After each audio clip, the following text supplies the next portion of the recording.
రాష్ట్రంలో వర్షాభావ పరిస్థితులతో రైతాంగం తీవ్ర దుర్భర పరిస్థితులను ఎదుర్కొంటున్న కూటమి ప్రభుత్వం కనీసం స్పందించకపోవడం దారుణమని వైఎస్ఆర్సీపీ నాయకులు మాజీ ఎమ్మెల్యే శిల్పా రవిచంద్ర కిషోర్ రెడ్డి మండిపడ్డారు. వర్షాలు లేక పంటలు ఎండిపోతుంటే సాగునీటి కోసం రైతన్నలు ఆశగా ఎదురుచూస్తున్నారని ఆవేదన వ్యక్తం చేశారు. శుక్రవారం నంద్యాల వైఎస్ఆర్సీపీ కార్యాలయంలో ఏర్పాటు చేసిన విలేకరుల సమావేశంలో ఆయన మాట్లాడారు. మాజీ ఎమ్మెల్యే శిల్పా రవిచంద్ర కిషోర్ రెడ్డి మాట్లాడుతూ ప్రాజెక్టులలో నీరున్న కాలువలకు విడుదల ఏది? ప్రస్తుతం శ్రీశైలం ప్రాజెక్టులో 875 అడుగుల వద్ద తగినంత నీటి నిల్వలు ఉన్నప్పటికీ కాలువలకు లేదా రిజర్వాయర్లకు నీటిని విడుదల చేయడంలో ప్రభుత్వం పూర్తి విఫలమైందని విమర్శించారు. ప్రాంతీయ రిజర్వాయర్లలో నీటి మట్టాలు ఆందోళనకరంగా ఉన్నాయని గణాంకాలతో వివరించారు. దివంగత నేత doctor YS Rajasekhara Reddy Pothireddypadu head regulator సామర్థ్యాన్ని 40,000 క్యూసెక్కులకు పెంచి రాయలసీమను దశాబ్దాల కరువు నుండి కాపాడారని గుర్తు చేశారు. కానీ నేడు ముఖ్యమంత్రి చంద్రబాబు నాయుడు రాయలసీమ ఎత్తిపోతల పథకాన్ని నిలిపివేసి ప్రాంతానికి తీవ్ర ద్రోహం చేశారని ధ్వజమెత్తారు. తెలంగాణ ప్రభుత్వం 800 అడుగుల నుంచే నీటిని తోడుకుంటున్నా ఏపీ ప్రభుత్వం మన వాటా నీటిని సరిగ్గా వినియోగించుకోలేకపోతోందన్నారు. చంద్రబాబు అధికారం చేపట్టిన ప్రతిసారి రాష్ట్రం తీవ్ర కరువు కాటకాల బారిన పడుతోందని ఎద్దేవా చేశారు. గత ఏడాది పంటలకు గిట్టుబాటు ధరలు లేక అప్పుల పాలైన రైతులకు నేడు ఎరువులు, పురుగు మందుల కోసం రోడ్డెక్కాల్సిన దుస్థితి ఏర్పడిందన్నారు.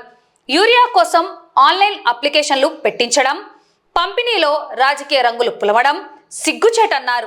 మద్దతు ధర అడిగిన రైతులపై కేసులు పెట్టి జైళ్లకు పంపిన ఘనత ఈ ప్రభుత్వానిదేనని ఆగ్రహం వ్యక్తం చేశారు. నంద్యాల అర్బన్, రూరల్ పరిధిలోనే సుమారు 30,000 ఎకరాల్లో పంటలు సాగు కావాల్సి ఉందని వెంటనే నీటిని విడుదల చేసి ఆదుకోవాలని డిమాండ్ చేశారు. నంద్యాల పట్టణ తాగునీటి అవసరాలు, మిట్నాల చెరువు నీటి ఎద్దడి తీర్చేందుకు ప్రభుత్వం వద్ద ఉన్న ప్రణాళిక ఏంటో స్పష్టం చేయాలన్నారు. తక్షణమే కాలువలకు నీటిని విడుదల చేయకపోతే రైతులను సమీకరించి స్వయంగా వెళ్లి నీటిని విడుదల చేస్తామని హెచ్చరించారు. ఈ సమావేశంలో నందిరైతు సమైక్య అధ్యక్షుడు రామసుబ్బారెడ్డి, మాజీ మార్కెటెడ్ చైర్మన్ పురుషోత్తం రెడ్డి, వైసీపీ డోన్ నియోజకవర్గం పరిశీలకుడు దేశం సుధాకర్ రెడ్డి, కృష్ణారెడ్డి, రాష్ట్ర ST cell secretary Shankar Naik, Madhu మరియు పలువురు రైతు నాయకులు పాల్గొన్నారు. ఈరోజు రాష్ట్రంలోని రైతన్నల పరిస్థితి ఎంత దుర్భిక్షంగా ఉందో, ఈరోజు వారి వేదన ఏ రకంగా పడుతున్నారో ప్రజలందరూ గమనిస్తున్నారు. కానీ ఈ యొక్క ప్రభుత్వం దాని మీద స్పందించకపోవడం నిజంగా చాలా బాధాకరమైన విషయం.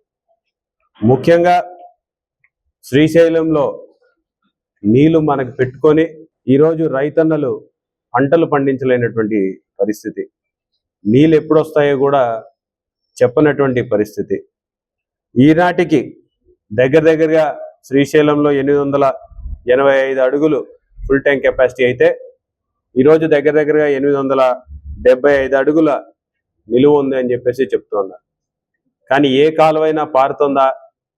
ఎక్కడైనా నీళ్ళు వదిలిన దాఖలాలు ఏమన్నా కనపడుతున్నాయా? ఏ రిజర్వాయర్నైనా ఈనాటి వరకు నింపుకున్నటువంటి పరిస్థితి ఉందా అని చూస్తే ఎక్కడా కూడా నింపుకున్నటువంటి పరిస్థితి లేదు. ఈరోజు వెలుగోడు దగ్గరగా కెపాసిటీ వచ్చేసి 17 టీఎంసీల కెపాసిటీ ఉంటే ఈరోజు 4 టీఎంసీలో 4.5 టీఎంసీలో నింపుకున్నటువంటి పరిస్థితి. అదే గోరుకల్లు కూడా 12.5 టీఎంసీలు దగ్గరగా దాని కెపాసిటీ అయితే ఈ రోజుకి కూడా 6 టీఎంసీలు నింపినటువంటి పరిస్థితి. ఈరోజు అవుకు పరిస్థితి కూడా 4 టీఎంసీలు 4.15 టీఎంసీలు ఉంటే 1 టీఎంసీ మాత్రమే ఈరోజు అక్కడ నీళ్ళు ఉన్నటువంటి పరిస్థితి. గతంలో మన దివంగత నేత ప్రియతమ నాయకులు రాజశేఖర రెడ్డి గారి పుణ్యమా అని చెప్పేసి పోతిరెడ్డి వాడు 40,000 క్యూసెక్కులు చేసి మన రాయలసీమని ఆదుకున్నటువంటి మహానుభావుడు. మరి అదే విధంగా ఈరోజు 40,000 టీఎంసీలు కూడా సరిపోవడం లేదు, మనం ఫ్లడ్ వచ్చినప్పుడు త్వరగా నింపుకోవడానికి ఇంకా దాని కెపాసిటీ పెంచాలని 80,000 క్యూసెక్కులు చేద్దామని చెప్పేసి రాయలసీమ ఎత్తిపోతుల పథకాన్ని తీసుకొస్తే ఈరోజు ఆ ఒక ప్రాజెక్ట్ ని ఆపినటువంటి దుస్థితి కారణం ఎవరైనా ఉన్నారంటే అది ఈ సాక్షాత్తు ఈ రాష్ట్ర ముఖ్యమంత్రి వారు. నిన్న మొన్నటి వరకు ఎవరో కేసులు వేసినారు, అదే వేసినారు, ఈ గ్రీన్ ట్రిబ్యునల్ అని చెప్పేసి కథలు చెప్పినటువంటి పరిస్థితి పక్క రాష్ట్ర ముఖ్యమంత్రి సాక్షాత్తుగా వాళ్ళ అసెంబ్లీ సాక్షిగా చంద్రబాబు నాయుడు గారితో జరిగిన చీకటి ఒప్పందం ఏందో పట్టబయలు చేసినారు. ఈరోజు 800 అడుగుల నుంచి 810 అడుగుల నుంచి తెలంగాణ వాళ్ళు నీళ్లు రాజేస్తుంటే మనం దగ్గర 850 అడుగులు వస్తే గానీ నీళ్లు డ్రా చేయలేనటువంటి పరిస్థితి. రాయలసీమ ఎత్తిపోతల పథకం వస్తే మనం కూడా వాళ్ళలాగా సరిసమానంగా ఒకేసారి నీళ్లు డ్రా చేసుకోవచ్చు అని చెప్తే కూడా పెడచెవున పెట్టినటువంటి పరిస్థితి.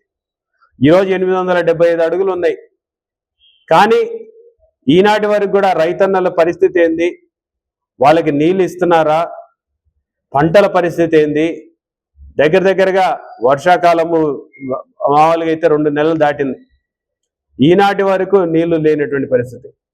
కింద పక్కన నెల్లూరులో చూసుకుంటే అక్కడ రైతన్నలు పంటలు వేసుకున్నారు, కానీ మన దగ్గర చూస్తేనేమో పంటలు లేనటువంటి పరిస్థితి.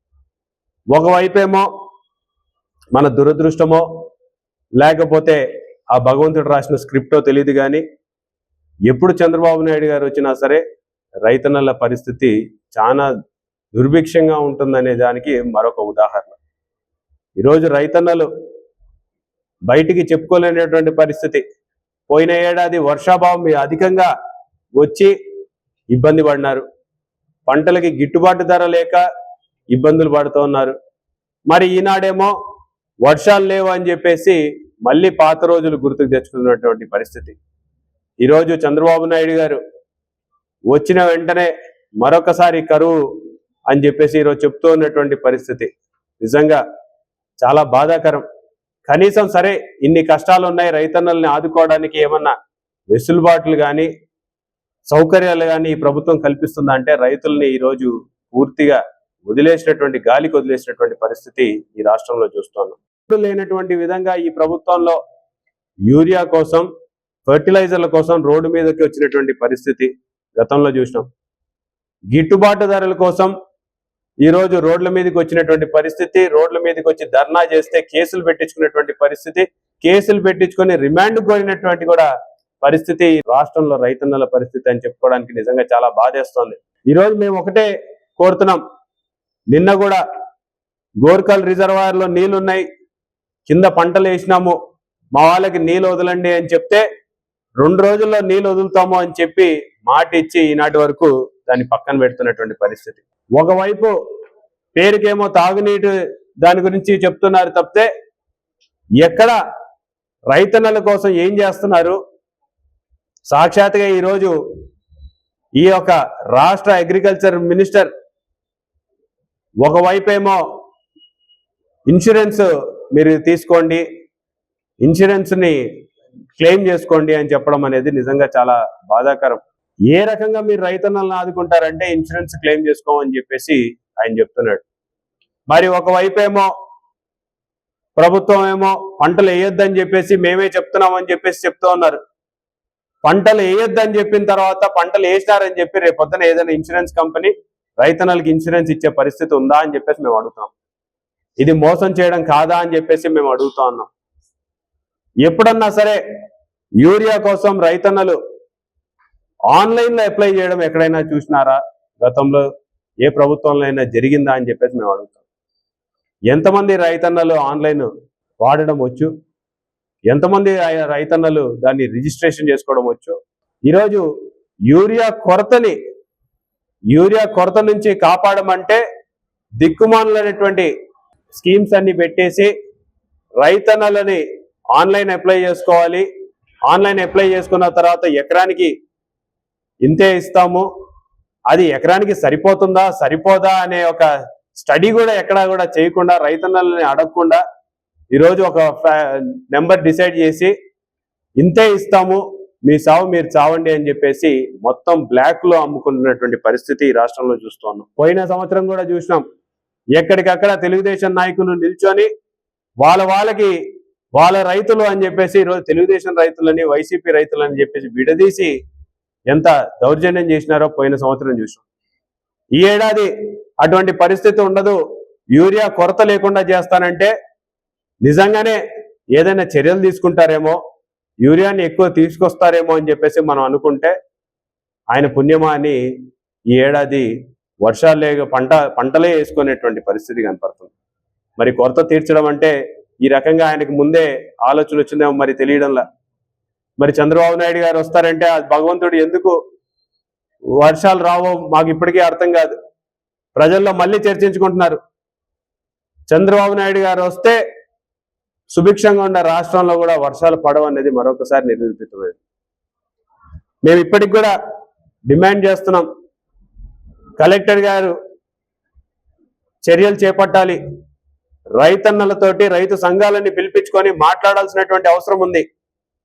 ఏ రకంగా రైతన్నలను ఆదుకుంటారు, ఏ రకంగా వాళ్ళ కష్టాల్ని తీరుస్తారు అని చెప్పేసి కలెక్టర్ గారు మాట్లాడాల్సినటువంటి పరిస్థితి. ఈరోజు నీళ్ళు ఎప్పుడు ఇస్తారు, ఎంత ఇస్తారు, ఎప్పుడు వస్తాయి మనకి అనేది కూడా తెలియనటువంటి పరిస్థితి. ఈరోజు నీటి వాటాలో మనకొస్తున్న నీటి వాటాలో కూడా తాగునీటి దాంట్లో కూడా ఒకవైపు గోదావరి నుంచి అక్కడ పట్టిసీమ నుంచి వాళ్ళకి నీళ్లు ఉన్నా సరే మళ్ళీ కృష్ణా డెల్టాకి 6 టీఎంసీలు కేటాయించడం అనేది దుర్మార్గం కాదా అని చెప్పేసి మేము అడుగుతాం. ఇక్కడి రైతన్నలు కానీ ఇక్కడి ప్రజలు కారా అని చెప్పేసి మేము అడుగుతాం. మరి ఇక్కడి వాళ్ళని పట్టించుకోవాల్సిన ఆవశ్యకత లేదా అని చెప్పేసి మేము అడుగుతాము. మా పరిస్థితిని, మా గోడుని ఎవరు వింటారు, ఎవరికి చెప్పుకోవాలని చెప్పేసి మా రైతన్నలు అడుగుతున్నారు. మరి ప్రభుత్వం వైపు నుంచి ఏమైనా చర్యలు చేపడతారా? ఏం చర్యలు, ఒకవేళ చర్యలు చేపడితే ఏం చర్యలు చేపట్టినారు ఇప్పటిదాకా? భవిష్యత్తులో రైతన్నలు ఏ రకంగా ఆదుకుంటారో చెప్పమని చెప్పేసి ఈ ప్రభుత్వాన్ని మేము డిమాండ్ చేస్తాం. ఈరోజు నంద్యాల అర్బన్ కానీ రూరల్ కానీ దగ్గర 30,000 ఎకరాలు సాగు చేసుకోవాల్సినటువంటి పరిస్థితి. కానీ ఈరోజు రైతన్నలందరూ ఎదురు చూస్తున్నారు ప్రభుత్వం నుంచి ఏమన్నా కనికరిస్తుందా ఈ ప్రభుత్వం అని చెప్పేసి. అలాగే గోస్పాడు మండలంలో మరొక 30,000 ఎకరాలు ఈనాటికి కూడా ఒక్క కాలువలో కూడా నీళ్లు పారినటువంటి పరిస్థితి కనపడుతుంది. ఇంత దుర్మార్గంగా గతంలో ఇంతకంటే తక్కువ నీరు శ్రీశైలంలో ఉన్నా సరే ఎంతో పకడ్బందీగా ప్లాన్ చేసి అన్ని ప్రాజెక్టులు కూడా నింపుకున్నటువంటి పరిస్థితి. ఈనాటి వరకు ఈ రోజు కూడా బయటికేమో 6 టీఎంసీల ఉంది వెలుగోడులా అని చెప్తున్నారు, కానీ ఉన్నది మాత్రం 4 టీఎంసీలు 4.5 టీఎంసీలు మాత్రమే. ఎందుకు మీరు ప్లాన్ చేసుకోలేకపోతున్నారు? ఒకవైపు తెలంగాణ దిగువన ఉండేసి వాళ్ళకేమో జూరాల మొత్తం నీళ్లు పారుతున్నాయి, అక్కడ రైతన్నలందరూ సంతోషంగా ఉన్నారు, ఆఖరికి వాళ్ళకి పవర్ జనరేషన్ కోసం కూడా వాళ్ళు నీళ్లు వాడుతున్నటువంటి పరిస్థితి ఉంది. మీరు ఎందుకు ఆపలేకపోతున్నారు తెలంగాణ వాళ్ళని అని చెప్పేసి మేము అడుగుతాం. రేవంత్ రెడ్డికి, మీ యొక్క శిష్యుడికి, అక్కడి ముఖ్యమంత్రి గారికి ఎందుకు చెప్పలేకపోతున్నారు అని చెప్పేసి మేము అడుగుతున్నాం. ఓటు నోటు కేసులో మీకు మళ్ళీ దొరికిపోతారనా, లేకపోతే మీరు రాజీ పడినారు కాబట్టి ఆయన చెప్పలేనటువంటి పరిస్థితిలో ఉన్నారా? ఈ రాష్ట్ర ముఖ్యమంత్రి గారిని మేము డిమాండ్ చేస్తాం. మరి ఇప్పటిదాకా నంద్యాల పట్టణానికి కూడా తాగునీటి కోసం ఎంత నీరు మీరు దగ్గర 1 టీఎంసీ నీరు కావాల్సి ఉంటుంది. మరి మీరు ప్రణాళిక సిద్ధం చేసుకున్నారా? నంద్యాల పట్టణ తాగునీటి అవసరాల గురించి మీరు ఆలోచించినారా? ఆలోచిస్తే ఏ రకంగా చేసినారనేది కూడా మీరు ఒక శ్వేతపత్రం రిలీజ్ చేయాలని చెప్పేసి మేము కోరుకుంటున్నాం. ఎందుకంటే ఇప్పటిదాకా ఎటువంటి చర్యలు చేపట్టలేదు అనేది స్పష్టంగా కనపడుతుంది. మరి ఇప్పుడైనా సరే మా రైతన్నలని, మా ప్రజలని ఆదుకోవాల్సినటువంటి బాధ్యత ఈ ప్రభుత్వం మీద ఉంది.